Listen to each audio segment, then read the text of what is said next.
हाय। Love marriage और arrange marriage, अगर आप जल्दी शादी करने वाले हो या शादी का प्लान कर रहे हो या 4-5 साल में शादी करने वाले हो, तो ये क्वेश्चन ज़रूर आपके माइंड में होगा। और अगर आप रिलेशनशिप में हो जहाँ चीज़ें ठीक नहीं चल रही हैं या आपकी फैमिली अरेंज मैरिज के लिए पुश कर रही है, तो भी आपके दिमाग में ये क्वेश्चन होगा। और आपने बहुत सारी मिथ्स, बहुत सारे फैमिली के ओपिनियंस, फ्रेंड्स के ओपिनियंस और इवन हॉरर स्टोरीज सुन ली होंगी अरेंज और लव मैरिज के बारे में। तो ये वीडियो मैं आपकी सारे मिथ्स, सारे कंफ्यूजन्स क्लियर करने वाली हूँ। एंड या they are based on real statistics, relationship psychology and expert opinions on this topic. So stay till end, because ये वीडियो आपके लाइफ के एक बहुत इंपॉर्टेंट डिसीजन में आपकी बहुत ज्यादा मदद करने वाला है। Hi, this is Avisha Awasthi. I'm a relationship and empowerment coach, and through these videos, I bring a lot of portable, practical and productive information for you, जो आप immediately अपनी लाइफ और रिलेशनशिप में अप्लाई कर सकते हैं to get positive benefits. Hi friends, फिर हम इस वीडियो को स्टार्ट करते हैं। ये वीडियो हमारा टोटल 5 पार्ट्स में डिवाइडेड है। पार्ट नंबर 1 में हम समझेंगे कि लव और अरेंज मैरिज के पीछे सोसाइटी में जो मिथ्स बनी हुई हैं, जो बैड ओपिनियंस है, जो नेगेटिव ओपिनियंस है, वो क्या है, उन्हें हम समझेंगे। पार्ट 2 में हम समझेंगे स्टैटिस्टिक्स कि कौन सी लव मैरिज या अरेंज मैरिज ज़्यादा लास्ट करती है और क्यों। पार्ट 3 में हम समझेंगे रिलेशनशिप साइकोलॉजी, क्यों मैरिजेस फेल या सक्सीड होती हैं, उसके पीछे साइकोलॉजी का क्या रीजन है। फिर पार्ट 4 में हम समझेंगे pros and cons of love and arrange marriage. Individually हम समझेंगे कि लव मैरिज के क्या प्रोज हैं और क्या कॉन्स है, और अरेंज मैरिज के क्या प्रोज एंड कॉन्स है, ताकि हम उनको कंपेयर कर सकें। और लास्ट सेक्शन नंबर 5 में, पार्ट नंबर 5 में हम समझेंगे कि चाहे वो अरेंज मैरिज हो या लव मैरिज हो, उनके प्रोज एंड कॉन्स को कंसिडर करते हुए कैसे हम हमारी शादी को एक सक्सेसफुल मैरिज में कन्वर्ट कर सकते हैं, and what have experts to say on this. So let's start with the part number 1 and understand कि लव और अरेंज मैरिज पे बेस सबसे बड़ी 4 मिथ्स इंडियन सोसाइटी में क्या है। Myth number 1, love marriages fail more because they are based on emotions and not logic. तो कई लोग ये बोलते हैं कि जो लव मैरिज होती है वो बहुत इमोशन ड्रिवन होती है। अब आपको प्यार हो गया, that is why you have no choice but to fall in love, and there is no logic behind it. ऐसा नहीं है। Even when you fall in love, तो आप कंसिडर करते हो, आप बहुत सारी चीज़ों को अंडरस्टैंड करते हो, राइट? और उसके बाद आप इस मैरिज में आते हो। सो इसलिए उसके फेल होने का रीज़न है, ऐसा नहीं है। मे बी अगर आपकी लव मैरिज फेलियर वाले मोड पे जा रही है या आपने किसी की लव मैरिज को फेल होते हुए देखा है, तो it's not because they started on emotions, it's because there were few things they didn't understood after the marriage. जो है ध्यान रखना चाहिए था, सीखना चाहिए था, वो उन्होंने नहीं समझा, इसलिए मैरिज फेल होती है। It's not just because they were in love and they didn't consider anything. And now the common myth number 2 is arranged marriages are forced and they lack love. ऐसा बिल्कुल भी नहीं है। हाँ, ऐसा होता है कि अरेंज मैरिज में आपको प्यार हुआ और फिर शादी नहीं हुई। You met a stranger, but love can always be developed if you care for each other, if you find yourself compatible, if you understand and respect each other, if you respect each other's dreams. ये बहुत सारी चीजें होती हैं जो प्यार को develop कर सकते हैं। इनफैक्ट यू बिलीव कि we bring new materialistic object at our home and we fall in love with that thing. Even we bring a small puppy or a pet at our home and we fall in love. उसमें ऐसा है नहीं कि हमको पहले प्यार होगा किसी चीज से हम तब कोई चीज। There are so many things that people gift us and we like it so much. So this is a big myth कि बिना प्यार के शादी कैसे कर सकते हैं।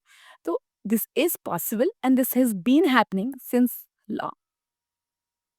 Myth number 3 is couples in love marriage are happier because they chose each other. ऐसा जरूरी नहीं है कि वो ज्यादा खुश होंगे क्योंकि उन्होंने पहले चुना। See problems in marriages, misunderstandings can always arise, चाहे वो अरेंज मैरिज हो या लव मैरिज हो। और कई बार लोग जो लव मैरिज में रहते हैं वो अपने ऊपर बहुत प्रेशर बिल्ड कर लेते हैं और उनकी फैमिली भी बहुत प्रेशर बिल्ड कर देती है कि अगर आपने एक दूसरे को सिलेक्ट किया है तो नाउ आपकी तो नैतिक जिम्मेदारी बनती है, आपको तो निभाना ही पड़ेगा। It's not like that. Myth number 4 is in arranged marriages, love grows over time, which makes the marriage more stable. ऐसा कुछ भी जरूरी नहीं है, क्योंकि अगर आप लव मैरिज में हो, आपको पहले से प्यार है, तो भी आपका प्यार ग्रो करता है। और ऐसी भी पॉसिबिलिटी है कि अगर आप अरेंज मैरिज में हो, तो आपका प्यार उतना स्टेबल या उतना ग्रो करे ही नहीं। इनफैक्ट वो बहुत ही एक माइन्यूट लेवल पे ही रह जाए। This is a possibility. So do not carry your life with all these myths. Now let's understand the statistics.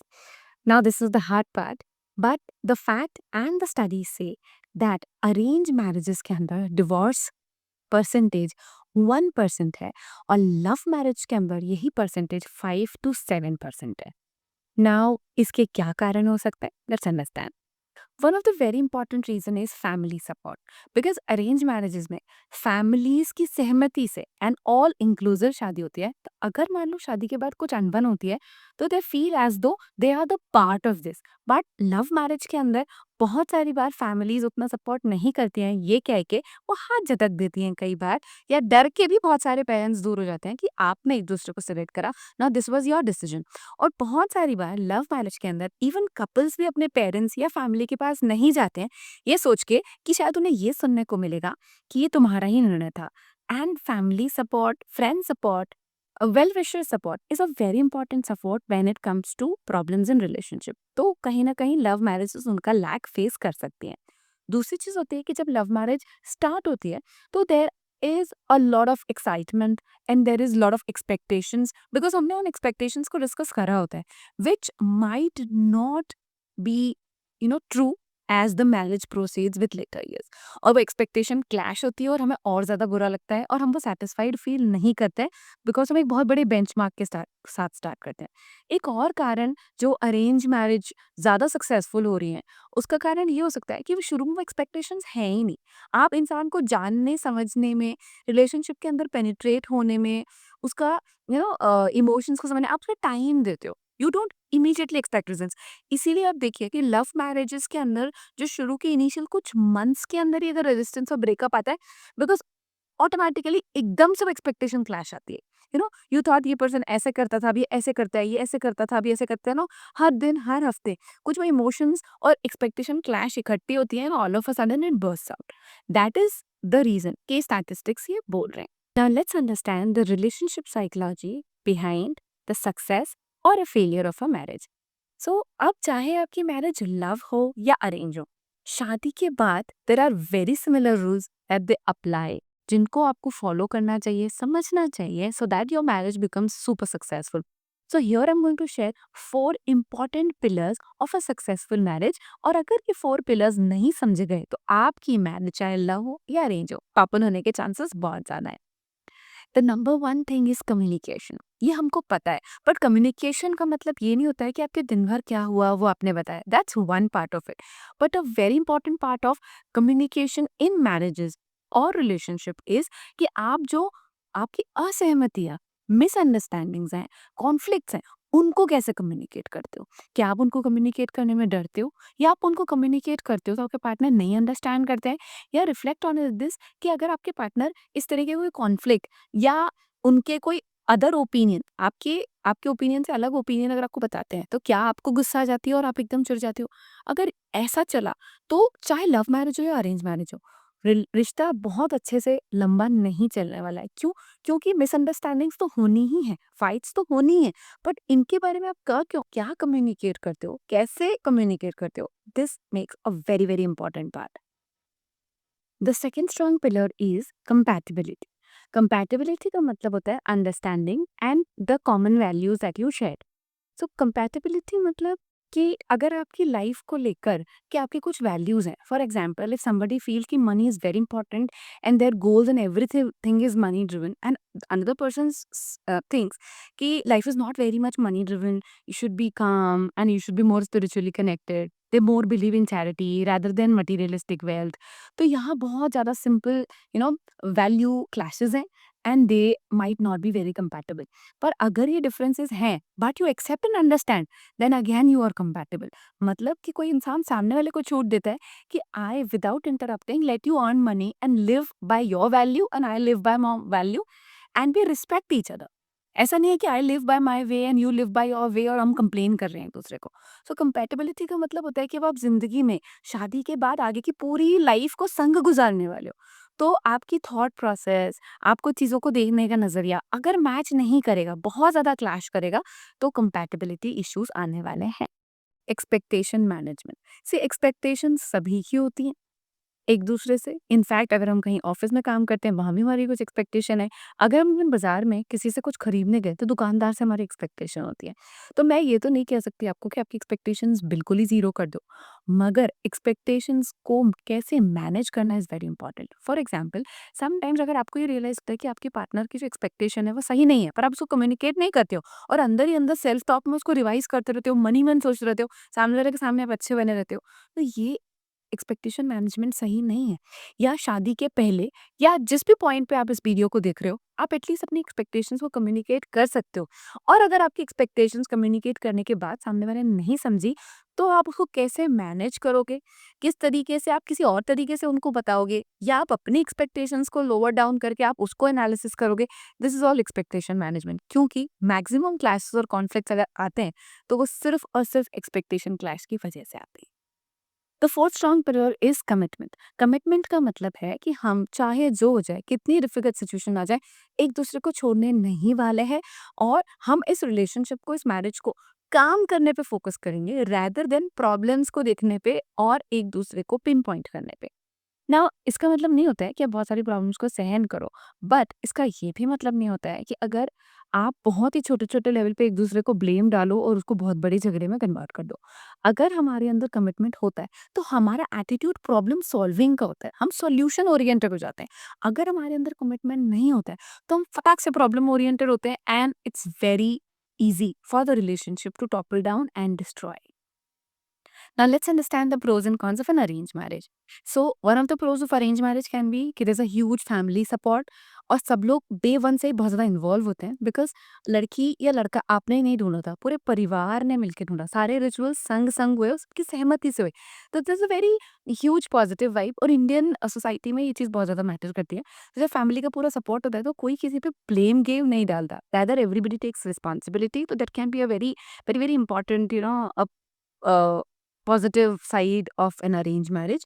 दूसरी चीज़ बहुत पॉजिटिव ये हो सकती है कि धीरे-धीरे ग्रोथ होती है प्यार की, धीरे-धीरे सपोर्ट और एडजस्टमेंट्स होते हैं। तो आप शुरू में बहुत ज़्यादा जजमेंटल होते ही नहीं हो। क्यों? क्योंकि आपको सामने वाले को आप जानते ही नहीं हो।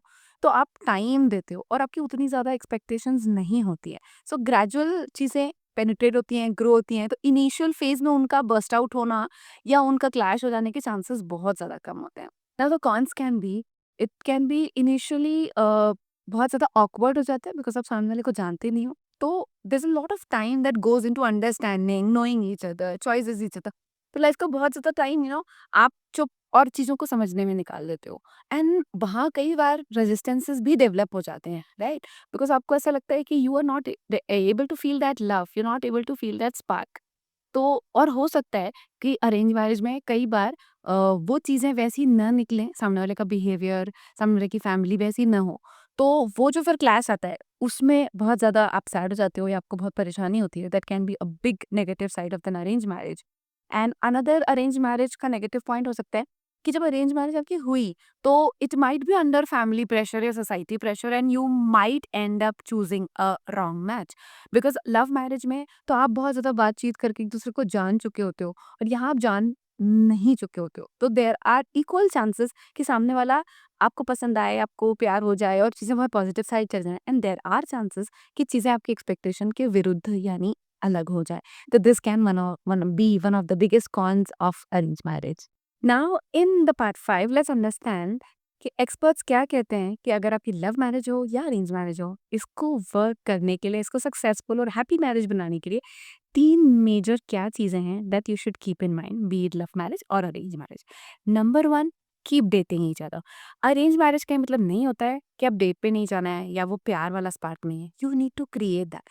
लव मैरिज है, इसका ये मतलब नहीं है कि we live those days, now we are married, now we don't have time, ऐसा नहीं है।